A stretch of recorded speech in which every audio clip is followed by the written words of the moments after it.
Hello दोस्तों, तो आज हम लोग देखेंगे जीके जीएस, जो कि हाल ही में जो एग्जाम हुआ सीएचएसएल का, उसी में पूछा हुआ क्वेश्चन है। तो 25 क्वेश्चन देखेंगे। ये है 28 जून का शिफ्ट का क्वेश्चन है, ठीक है। तो आज हम लोग 25 क्वेश्चन देखेंगे जीके जीएस का। तो चलिए देखते हैं। फर्स्ट क्वेश्चन दिया हुआ है कि आधुनिक ओलंपिक में पहली बार महिलाओं ने किस वर्ष भाग लिया था। यानी आधुनिक ओलंपिक में पहली बार महिलाओं ने किस वर्ष में भाग लिया था। तो ये 1900 ईस्वी में, ठीक है। 1900 ईस्वी में पहली बार महिलाओं ने ओलंपिक में भाग लिया था, आधुनिक ओलंपिक में, ठीक है। नेक्स्ट क्वेश्चन देखते हैं। नेक्स्ट क्वेश्चन दिया है कि सियाराम तिवारी निम्नलिखित में किस संगीत घराने से संबंधित है। सियाराम तिवारी, तो ये किस घराने से है? दरभंगा, ठीक है। सियाराम तिवारी निम्नलिखित किस संगीत घराने से हैं? तो दरभंगा, सियाराम तिवारी। ये स्टेटमेंट वाले क्वेश्चन है, इसको छोड़ दो। ये देखो, सलाल पर electro hydro electric Salal hydro electric power station Bharat के निम्नलिखित में से केंद्र शासित प्रदेश में स्थित है। मैंने किस केंद्र शासित प्रदेश में स्थित है? तो यह है जम्मू कश्मीर, ठीक है। सलाल परियोजना, Salal hydro electric power power station, तो ये कहाँ पे है? जम्मू कश्मीर। नेक्स्ट क्वेश्चन है, पूछा था कि लॉर्ड डलहौजी ने ब्रिटिश भारत में रेलवे लाइन किस वर्ष शुरू किया था। तो लॉर्ड डलहौजी ने रेलवे लाइन किस वर्ष शुरू किया था? तो 1853 में, 1853 में, ठीक है। लॉर्ड डलहौजी, इसका नाम भी याद रखिएगा, लॉर्ड डलहौजी। कभी कभी पूछ देता है कि रेलवे का किस रेलवे का किस वर्ष शुरुआत की, किस गवर्नर जनरल के काल में हुआ था। तो ये भी इसका लॉर्ड डलहौजी का भी नाम याद रखोगे, ठीक है। और कब हुआ था? 1853। नेक्स्ट क्वेश्चन,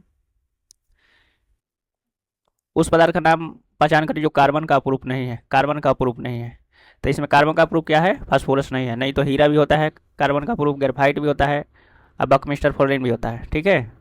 तो इसका आंसर है फ्लोरीन। ये क्या है? फास्फोरस, ये नहीं है कार्बन का अपरूप, ठीक है। हीरा है, ग्रेफाइट है, बकमिस्टर फ्लोरीन, ये तीनों है। नेक्स्ट क्वेश्चन है नेशनल, ये इंग्लिश में पढ़ लो। National board for worker education and development की स्थापना किस वर्ष हुआ था? तो 1958 में, ठीक है। क्या है? National board workers education and development. English जल्दी याद हो जाता है तो इसको जल्दी कर लो। National board workers and education and development, ये जल्दी याद हो जाएगा। तो ये कब हुआ था? 1958 में, 1958 में, national board for worker education and development. Next question पूछा था, दंती वर्मन या दंती दुर्ग में किस राजवंश का संस्थापक थे। तो ये राष्ट्रकूट, दंती वर्मन और दंती दुर्ग, ये राष्ट्रकूट के क्या राजवंश के संस्थापक थे। नेक्स्ट क्वेश्चन, निम्न में किस तरीके से किसानों को अधिक उपज देने वाली किस्म बीजों को इस्तेमाल शुरू करने के लिए प्रोत्साहित किया गया है। तो सरकार ने बीज और अन्य निवेशिता बाजारों में प्रचलित कीमतों की तुलना में कम कीमत पर प्रदान प्रदान की है। यानी जो हाइब्रिड बीज आते हैं वो कम सरकार ने अवेलेबल करा दिया है, कम कीमत पे। इस तरह क्या होगा? किसानों को थोड़ा फायदा होगा।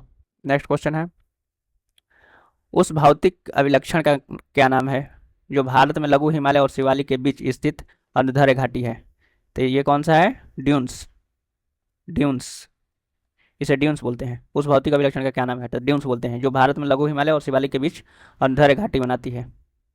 घाटी और पहाड़ के बीच में रहता है, ये सब घाटी होती है, इसी में लोग रहते हैं, ठीक है। तो उसे ड्यून्स बोलते हैं।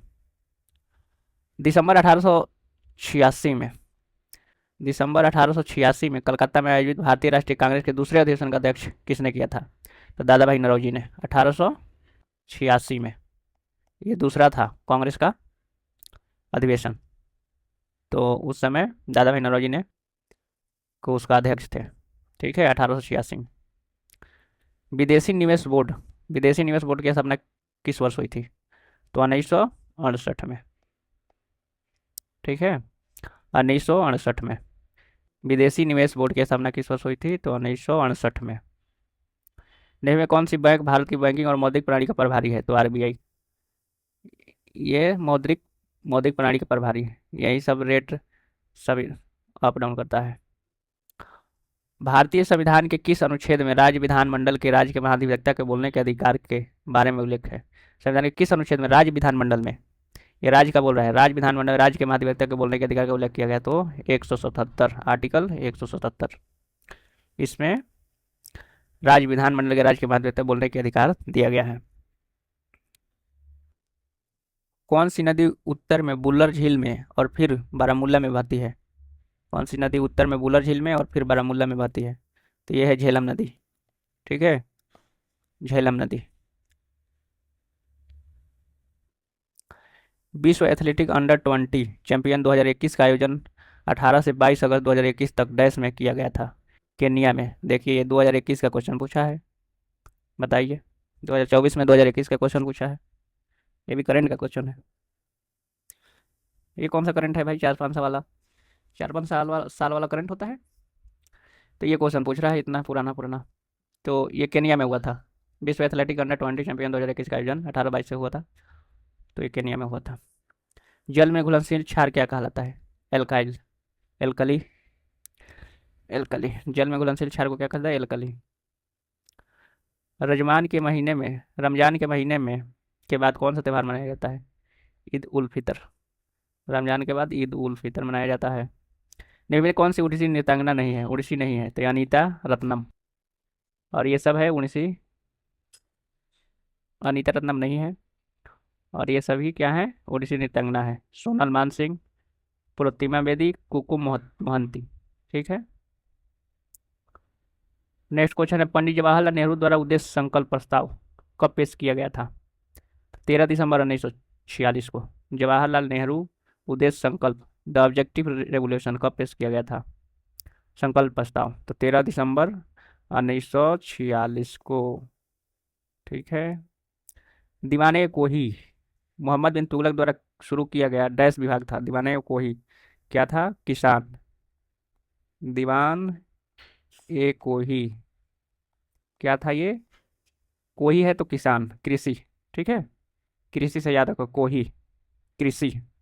दीवाने कोही, तो इसे क से कृषि, ये कृषि से क्या था?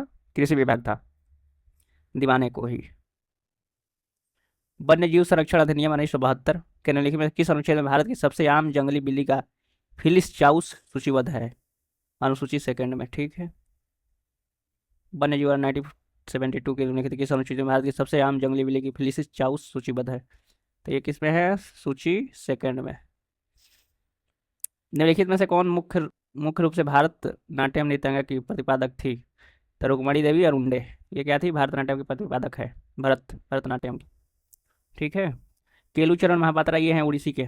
ठीक है। अब पंडित बिरबल कथक हो गए। ठीक है। अब ये हैं 1993 में ये सुटेबल हुआ है, डैश द्वारा लिखा गया, सुटेबल हुआ विक्रम सेठ द्वारा 1993 में लिखा गया, ये सुटेबल हुआ है विक्रम सेठ। और लास्ट क्वेश्चन ये है, निम्नलिखित में कौन सी नदी मानसरोवर के निकट राकस ताल उत्तर पश्चिम सिरे से निकलती है? तो ये कौन है? सतलज। सतलज में क्या है? राकस ताल। ठीक है, सतलज राकस ताल याद रखोगे। सतलज राकस ताल से उत्तर पश्चिम से सिर से निकलती है। मानसरोवर नदी मानसरोवर के निकट राकस ताल, राकस ताल सतलज। तो यही क्वेश्चन आप लोगों को पूछा हुआ था, तो आई होप ये अच्छा लगा होगा। तो प्लीज़ चैनल को सब्सक्राइब कीजिएगा, लाइक कीजिएगा, कमेंट कीजिएगा। Thanks for watching.